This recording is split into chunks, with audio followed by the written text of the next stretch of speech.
Test, test, test micro. You better shut up and listen.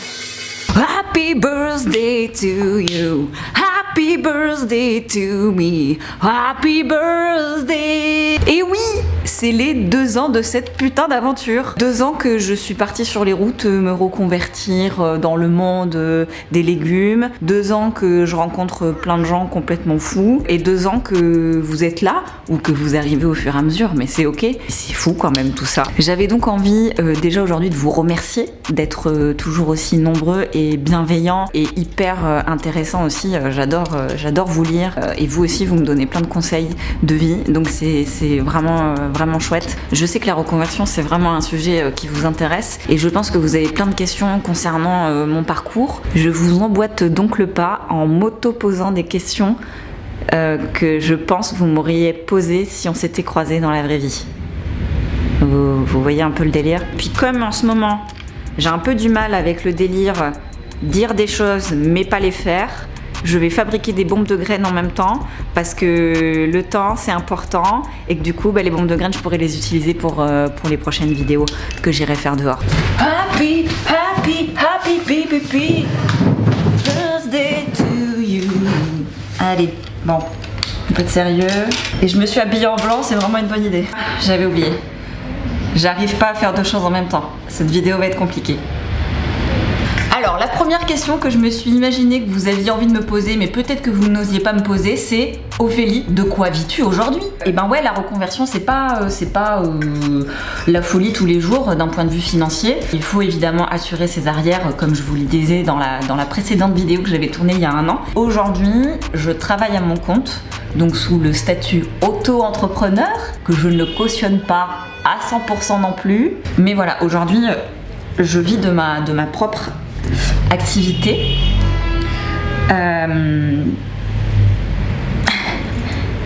Donc auto-entrepreneur de quoi? Qu'est-ce que je fais? Eh ben je crée des vidéos, pas que pour moi, je crée aussi des vidéos pour d'autres personnes. Vous avez peut-être vu passer par exemple mes tutos spécial bricolage jardinage du côté de chez 18h39. Et cette année je vais être amenée à collaborer avec d'autres personnes. J'ai pu faire des vidéos pour La Ruche qui dit oui par exemple. Et là je suis hyper heureuse d'entamer une nouvelle collaboration avec Too Good To Go, qui est une application qui lutte contre le gaspillage alimentaire. Donc vous pourrez aller voir sur leur chaîne tout un tas de contenus que j'aurais créé pour eux. Et puis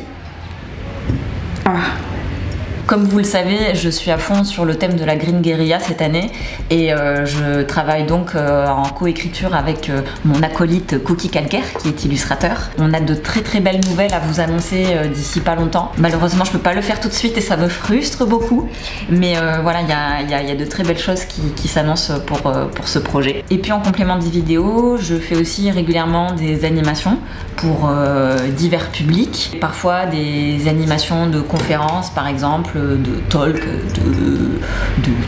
voilà, de table ronde. Et ça me permet aussi de vous rencontrer dans la vraie vie, parce que travailler derrière un ordi, parfois c'est relou.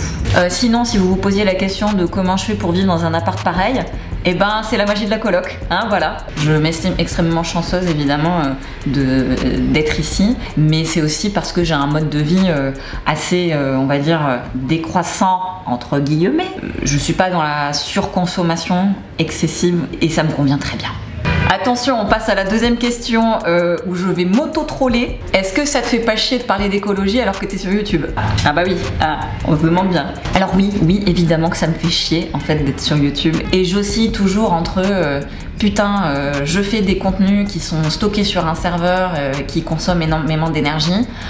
En fait oui, mais c'est utile de communiquer sur ces sujets-là parce qu'il n'y a pas encore assez de choses faites et qu'il faut continuer de propager la parole. C'est vraiment un des sujets fondamentaux pour la pérennité de notre espèce, nous les humains. Pour l'instant, je pense que c'est important de rester sur des canaux de communication qui sont le plus populaires possible pour pouvoir parler au plus de monde différents possible.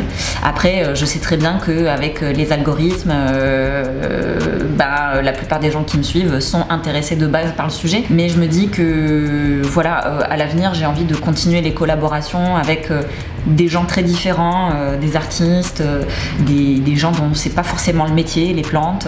Moi mon objectif final c'est vraiment de rendre accessibles les choses. Je vais pas y arriver. Allez.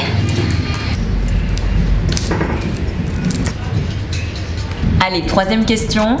Ophélie, qu'est-ce que c'est tes futurs projets? Bah oui, qu'est-ce que tu vas faire là ces prochains temps? Et bah écoutez, je suis d'abord extrêmement fière de faire partie d'une aventure qui s'appelle Les Invasives. On a monté une asso avec une bande de super meufs. On est à peu près une petite dizaine et l'idée c'est de créer des synergies entre les femmes qui travaillent dans le domaine des plantes et de l'écologie pour s'entraider, pour créer des liens, faire émerger des projets. Je vais essayer aussi de développer un peu plus les ateliers parce qu'à chaque fois je m'éclate à faire ça. Je rencontre des gens super, vous êtes vraiment trop chouettes à chaque fois que je vous rencontre. Bon, je compte bien continuer de me marrer avec les vidéos, hein, ça aussi, hein, vous avez compris que les trucs sérieux, ça va 5 minutes, mais le lol avant tout. Je vais continuer à faire pousser des trucs et puis à les faire crever aussi de temps en temps. Voilà, ça sera le lot de toutes mes expériences. Je vais continuer à lire des livres parce que lire ça rend moins con et du coup là je vous en ai pris une petite pile. La scandaleuse vie sexuelle des plantes, parce que ça a l'air très intéressant comme sujet. J'ai envie de lire la BD de Alessandro Pignocchi, qui fait des BD sur la nature. Et voilà, et ça a l'air très bien. Et puis il y a Merci Raymond aussi qui vient de sortir un bouquin qui s'appelle Tous acteurs pour la révolution verte. Et j'en passe parce que la pile est grande et elle commence à s'accumuler. Donc moins de séries Netflix, plus de livres. Et enfin parce que les projets ça va 5 minutes, l'important ça sera aussi de continuer de vous dire que se planter ça fait partie du jeu et point barre. Allez, hop. Joyeux anniversaire! Et love sur vous!